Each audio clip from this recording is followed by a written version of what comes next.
കുശവൻ കയ്യിലേകുന്നിതാ ഒരു മാനപാത്രമായി മാറ്റിടണേ.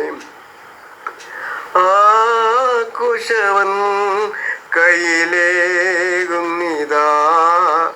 ഒരു മാനപാത്രമായി മാറ്റിടണേ. ആരിലും ശ്രേഷ്ഠമായി, ആരിലും ശക്തമായി, ആരിലും ശ്രേഷ്ഠമായി, ആരിലും ശക്തമായി ആഴത്തിലെന്നോടും നിടപെടണേ. ആത്മാവിലെന്നോടും നിടപെടണേ. ആഴത്തിലെന്നോടും നിടപെടണേ.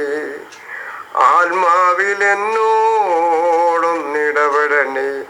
ആരിലും ശ്രേഷ്ഠമായി, ആരിലും ശക്തമായി, ആരിലും ശ്രേഷ്ഠമായി, ആരിലും ശക്തമായി ആഴത്തിലെന്നോടും നിടപെടണേ. ആത്മാവിലെന്നോടും നിടപെടണേ. ആഴത്തിലെന്നോടും നിടപെടണേ. ആത്മാവിലെന്നോടും നിടപെടണേ.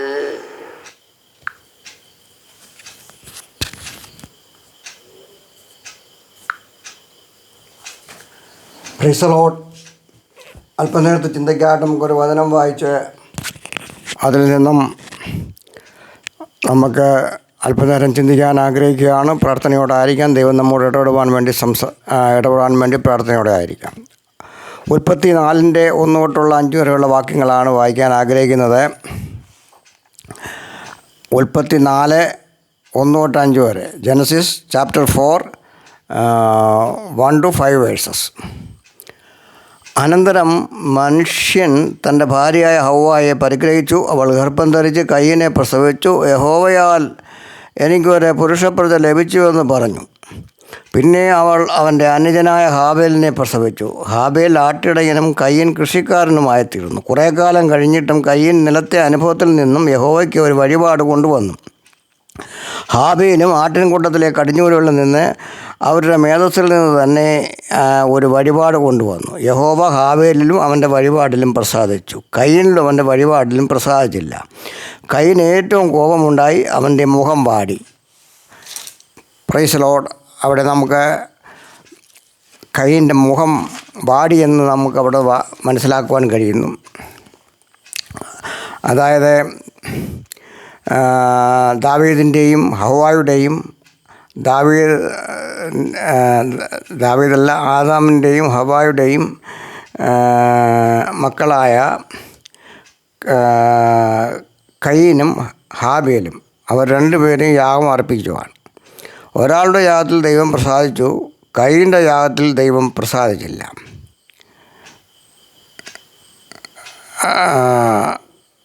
ഭൂമിയിലെ ആദ്യത്തെ 2 സഹോദരന്മാർ ഒരുവനോട് അവിടെ വെച്ച് കോപമുണ്ടാകുകയാണ്. സ്വന്തം സഹോദരനെ കൊല്ലുവാൻ തയ്യാറാവുകയാണ്. കാര്യം വളരെ നിസ്സാരം. തൻ്റെ സഹോദരനോട് അസൂയ ഉടലെടുത്തു. ഭൂമിയിലെ ആദ്യത്തെ സഹോദരന്മാരെ തമ്മിൽ വിരോധമുണ്ടായി. കയ്യനും ഹാബേലും അവർ രണ്ടുപേരും യാഗം അർപ്പിച്ചു. ഇവിടെ നാം മനസ്സിലാക്കേണ്ടത് ദൈവത്തിൻ്റെ പ്രതികരണം അവരുടെ മനോഭാവത്തിലാണ്. ദൈവത്തിന് ആദ്യമായി നമ്മളെയാണ് വേണ്ടത്. അത് കഴിഞ്ഞാണ് എന്തു കൊടുക്കുന്നു എന്ന് നോക്കുന്നത്. ആരാധനയിൽ നമ്മളിലാണ് പ്രസാദിക്കുന്നത്, എന്തു കൊടുക്കുന്നു എന്നതിലല്ല. എന്നാൽ ഹാബേലിൽ ദൈവം പ്രസാദിച്ചു. ഒരുവൻ്റെ ആരാധനയിൽ പ്രസാദിക്കാത്തത് അത് കൊലപാതകത്തിലേക്ക് കലാശിക്കുകയാണ്. കയ്യൻ ഉഴലുന്നവനായി മാറി, ഒരിക്കലും സ്വസ്ഥതയില്ലാത്തവനായി മാറി. കുറ്റമില്ലാത്തവർക്ക് എതിരെ ശബ്ദമുയർത്തിയാൽ അത് നമ്മുടെ അവസ്ഥയെയും നമ്മുടെ സ്വസ്ഥതയൊക്കെ ബാധിക്കും. ഇതാണ് ഭൂമിയിലെ ആദ്യത്തെ കൊലപാതകം. ഹാബേലിൽ അവൻ്റെ ആരാധനയിൽ ദൈവം പ്രസാദിച്ചത് അവൻ്റെ മനോഭാവത്തിൽ നിന്നാണ്. അവനും ദൈവവുമായുള്ള ബന്ധത്തിലാണ്. ദൈവത്തിന് ഹാബേലിനോടും അവൻ്റെ സൗന്ദര്യത്തിലോ ആരോഗ്യത്തിലോ അവൻ്റെ കഴിവിലോ അല്ല, അവൻ എന്തു കൊടുക്കുന്നു എന്നതിലല്ല. അവൻ്റെ ഉള്ളിലെ മനോഭാവം ദൈവം മനസ്സിലാക്കി. അവൻ ദൈവവുമായി എത്രത്തോളം ബന്ധപ്പെട്ടിരിക്കുന്നുവെന്ന അടിസ്ഥാനത്തിലാണ്. അവൻ്റെ ഉള്ളിൽ നിന്നാണോ ആരാധന ഉയരുന്നത് എന്ന് ദൈവം ശ്രദ്ധിച്ചു. എന്നാൽ കയ്യൻ അങ്ങനെയല്ല. അവൻ്റെ ഉള്ളിൽ ആരാധനാ മനോഭാവമില്ല. ദൈവവുമായുള്ള ബന്ധത്തിൽ ഹാബേലിൽ നിന്ന് വളരെ വ്യത്യസ്തനാണ് കയ്യൻ. കയ്യൻ ദൈവസന്നിധിയിൽ യാഗം അർപ്പിച്ചത് ഉൾപ്രേരണ ഇല്ലാതെ മറ്റുള്ളവർ ചെയ്യുന്നു, അതുകൊണ്ട് ഞാനും ചെയ്യുന്നു. എന്നാൽ ഹാബേലിൻ്റെ യാഗത്തിൽ നിന്ന് ദൈവം മനസ്സിലാക്കിയത് അവൻ ദൈവത്തിന് വേണ്ടി എന്തും കൊടുക്കാൻ തയ്യാറാണ്. വേണ്ടി വന്നാൽ അവൻ തൻ്റെ ജീവനെ കൊടുത്തും ദൈവത്തിന് മുമ്പിൽ യാഗം അർപ്പിക്കാൻ തയ്യാറാണ് എന്നാണ് അവിടെ മനസ്സിലാക്കിയത്. ദൈവം അത് നല്ലതുപോലെ മനസ്സിലായി. ദൈവം തൻ്റെ ഏകജാതനായ യേശുക്രിസ്തുവിൻ്റെ മനോഭാവമാണ് ദൈവം ഹാബേലിൽ അവിടെ കാണുന്നത്. അതുകൊണ്ടാണ് ദൈവം ഹാബേലിൻ്റെ യാഗത്തിൽ പ്രസാദിച്ചത്. കയ്യൻ അവൻ്റെ വഴിപാട്ടിൽ ദൈവം പ്രസാദിക്കാത്തതുകൊണ്ട് അവന് വലിയ കോപമുണ്ടായി. അവൻ്റെ മുഖം വാടി. അവന് തൻ്റെ സഹോദരനോടും ദൈവത്തോടും കോപമുണ്ടായി. അവൻ്റെ യഥാർത്ഥ സ്വഭാവം അവിടെ വെളിപ്പെടുകയാണ്. ദൈവത്തിന് കയ്യൻ്റെ ഉള്ളം നല്ലതുപോലെ മനസ്സിലായി. അവൻ ഏത് അവസരത്തിലും തെറ്റിപ്പോകുന്നവനും പാപം ചെയ്യാൻ അവൻ്റെ ഹൃദയം വെമ്പൽ കൊള്ളുന്നു എന്നും ദൈവം മനസ്സിലാക്കി. ദൈവം കയ്യനോട് പറഞ്ഞു, നിനക്ക്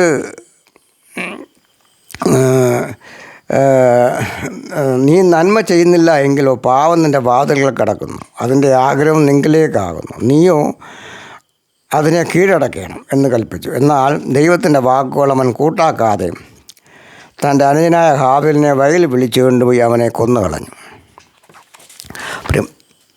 അവിടെ അസൂയ എന്ന വലിയൊരു ഭാവം അവൻ്റെ ഹൃദയത്തിൽ ഉണ്ടായിട്ട് സ്വന്തം അനുജനെ കൊല്ലുന്നതായി കാണുന്നു. അവൻ്റെ ഉള്ളിൽ അസൂയ ഉണ്ടായപ്പോൾ അവൻ ആളുമാറി സ്വന്തം സഹോദരനെ മറന്നു, മാതാപിതാക്കളെ മറന്നു. എന്തിനാ അവൻ്റെ സൃഷ്ടിതാവായ ദൈവത്തെ പോലും അവൻ മറന്നു. ഇതിപ്പോഴും സംഭവിച്ചുകൊണ്ടിരിക്കുന്നു. അവൻ്റെ വഴിപാടിൽ ദൈവം പ്രസാദിച്ചു, എൻ്റെ വഴിപാടിൽ ദൈവം പ്രസാദിച്ചില്ല. ഈ ഒറ്റ കാരണം കൊണ്ടാണ് തൻ്റെ സഹോദരനെ കൊല്ലുവാൻ അവനെ പ്രേരിപ്പിച്ചത്. അസൂയ എന്ന പാവം അവിടെ തുടങ്ങുകയാണ്. അസൂയ എന്നതൊരു വലിയ പാവമാണ്. പ്രിയമുള്ളവരെ, എല്ലാവരുടെയും മനുഷ്യരിലും ഈ പാവ സ്വഭാവം ഉണ്ട്. ഇതിനെ നമുക്ക് ജയിക്കാൻ കഴിയണം. ദൈവത്തിൽ നിന്നും അകന്ന് ഒറ്റപ്പെട്ടവനായ കയ്യനെ പോലെ അലഞ്ഞു നടക്കേണ്ട സ്ഥിതി നമ്മുടെ ജീവിതത്തിലും ഉണ്ടാകും എന്നാണ് വചനത്തിൽ നിന്നും മനസ്സിലാക്കുന്നത്. ഇത് നമ്മുടെയൊക്കെ സ്വന്തം കുടുംബങ്ങളിലും ക്രിയ ചെയ്യുന്നു. സഹോദരന്മാരുടെയും സഹോദരിമാരുടെ ഇടയിലുണ്ടാകാം, സമൂഹത്തിലുണ്ടാകാം, നമ്മൾ ജോലി ചെയ്യുന്നവരുടെ ആ ജോലി സ്ഥാപനത്തിൽ വെച്ചുണ്ടാകാം. എന്തിന് പറയുന്നു, നമ്മൾ ആരാധിക്കുന്ന നമ്മുടെ സഭയിൽ പോലുമുണ്ട്. നമ്മുടെ കൂട്ടുവിശ്വാസികളുടെ ഇടയിലും സഭകളിലും ഇടർച്ചയും വഴക്കുകളും ഉണ്ടാക്കുന്ന ഇത് വലിയൊരു കാരണമായി തീരുന്നു. ചിലപ്പോൾ സാമ്പത്തിക മേഖലയിലായിരിക്കാം അവൻ ധാരാളം വാരി വിതറി കൊടുക്കുന്നു.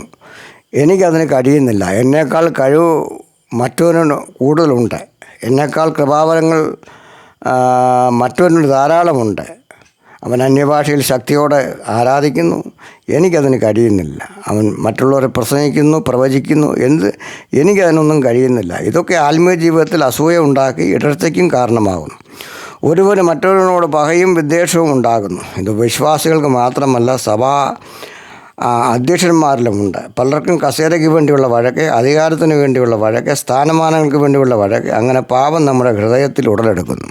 മത്തായി 25:14 നമ്മൾ വായിക്കുമ്പോൾ, അവിടെ ഒരു മനുഷ്യൻ പരദേശത്ത് പോയപ്പോൾ തൻ്റെ ദാസന്മാരെ വിളിച്ച് ഒരുവൻ 5 താലന്ത്, മറ്റൊരു 2 താലന്ത്, ഒരുവൻ 1 മാത്രം കൊടുക്കുന്നു. ഇങ്ങനെ അവനവൻ്റെ പ്രാപ്തി പോലെ കൊടുത്തു എന്നവിടെ പറയുന്നു. യാത്ര പുറപ്പെട്ട് മനുഷ്യൻ പോയി തിരികെ വന്നപ്പോൾ 5 താലന്ത് കൊടുത്തവൻ 5 കൂടെ സമ്പാദിച്ചു, 2 കൊടുത്തവൻ 2 കൂടെ സമ്പാദിച്ചു. 1 ലഭിച്ചവനോ പോയി നിലത്ത് കുഴിച്ചിട്ടു, യജമാൻ്റെ ദ്രവ്യം മറച്ചു വെച്ചു.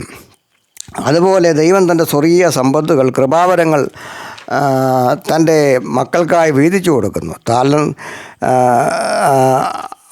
താലന്ത് കിട്ടിയവൻ അവനെ 5 കൊടുത്തല്ലോ, എനിക്ക് 2 മാത്രമേ തന്നുള്ളൂ എന്ന് അവൻ ആരും പറഞ്ഞില്ല. അവർക്ക് കിട്ടിയതനുസരിച്ച് അത് അവർ ഇരട്ടിയാക്കി. 5 താലന്ത് കൊടുത്തവനോടും 2 താലന്ത് കൊടുത്തവനോടും യജമാനൻ പറഞ്ഞത്, നല്ലവനും വിശ്വസനമായ ദാസനെ, നീ അല്പത്തിൽ വിശ്വസനായിരുന്നു, നിന്നെ അധികത്തിന് വിചാരനാകും, നിൻ്റെ യജമാൻ്റെ സന്തോഷത്തിൽ പ്രവേശിക്കും. 2 പേരോട് ഒരുപോലെയാണ് പറഞ്ഞത്. അവർക്ക് തമ്മിൽ യാതൊരു അസൂയമില്ല. കൂടുതൽ കൊടുത്തവനോട് കുറച്ച് കൊടുക്കുന്നവൻ തമ്മിൽ യാതൊരു പകയുമില്ല. അവർക്ക് കൊടുത്തത് അവർ വർദ്ധിപ്പിച്ച് ഇരട്ടിയാക്കി. അവർ വെറുതെ ഇരുന്നില്ല, അവരുടെ പ്രാപ്തിക്കനുസരിച്ച് അത് ഉപയോഗിച്ചു. അതുപോലെ ദൈവ കൃപാവരങ്ങൾ അവൻ നമുക്ക് തന്നിട്ടുണ്ട്. പല അളവിലാണ്, ചിലർക്ക് കൂടുതൽ, ചിലർക്ക് കുറച്ച്. എന്നാൽ അത് വ്യാപാരം ചെയ്ത് ദൈവത്തിന് വേണ്ടി വലിയ വേല ചെയ്യുക എന്നതാണ് ദൈവം ഉദ്ദേശിക്കുന്നത്. എല്ലാവർക്കും ദൈവത്തിൽ നിന്നും ലഭിക്കുന്ന പ്രതിഫലം ഒരുപോലെ. മറ്റുള്ളവർക്ക് എന്ത് കൊടുത്തു എന്ന് ചിന്തിക്കാതെ, മറ്റുള്ളവർക്ക് കിട്ടിയ ആത്മീയ കഴിവുകളെ കണ്ട് അസൂയപ്പെടാതെ, നിനക്കെന്താണോ ദൈവം തന്നിരിക്കുന്നത് അതുകൊണ്ട് ദൈവത്തിൻ്റെ സ്വർഗീയ സമ്പത്തിനെ വർദ്ധിപ്പിക്കുക. പ്രതിഫലം ദൈവം തരും. ഒരുവൻ ഒരു കൃപ മാത്രമേ തന്നിട്ടുള്ളൂ എങ്കിൽ ഞാൻ അതൊന്നും ചെയ്യാതെ ദൈവത്തിന് വേണ്ടി ഉപയോഗിക്കാതെ പരിഭവം പറഞ്ഞ് ദൈവത്തെ കുറ്റം പറഞ്ഞ് പോയാൽ ദൈവം പറയുന്നു, നീ ദുഷ്ടദാസനാണ്. അവനെ ഏറ്റവും പുറത്തുള്ള ഇരുട്ടിൽ തള്ളിക്കളയാൻ തൻ്റെ ദൂതന്മാരോട് കൽപ്പിക്കും. അവിടെ കരച്ചിലും പല്ലുകടിയും ഉണ്ടാകും എന്നാണ് അവിടെ വായിക്കുന്നത്. അതുകൊണ്ട് ആത്മീയ ജീവിതത്തിൽ നമ്മൾ മറ്റ് അഭിഷിക്തന്മാരോട് അസൂയപ്പെടാതെ, അവരുടെ കഴിവുകളെയും കൃപകളെയും ഓർത്ത് സങ്കടപ്പെടാതെ, ദൈവം തന്നതുകൊണ്ട് തൃപ്തിപ്പെട്ട് ദൈവത്തിന് വേണ്ടി ആത്മാർത്ഥതയോടെ വേല ചെയ്യൂ. അതാണ് നമുക്ക് ചെയ്യാനുള്ളത്. അപ്പോൾ സഭയിൽ യാതൊരു ഇഴർച്ചയും ഉണ്ടാകില്ല. ആത്മീയ മണ്ഡലങ്ങളിൽ ഒരു ഇഴർച്ചയും വഴക്കവും ഉണ്ടാകത്തില്ല. പ്രാർത്ഥിക്കാനുള്ള കൃപ മാത്രമേ ഉള്ളൂ. നമുക്ക് പ്രയാസപ്പെടേണ്ട. ശക്തിയോടെ, ശ്രദ്ധയോടെ, ആത്മാർത്ഥതയോടെ, അനുതാപത്തോടെ ദൈവസന്നിധിയിൽ പ്രാർത്ഥിക്കുക. ദൈവം അത്ഭുതങ്ങൾ പ്രവർത്തിക്കും.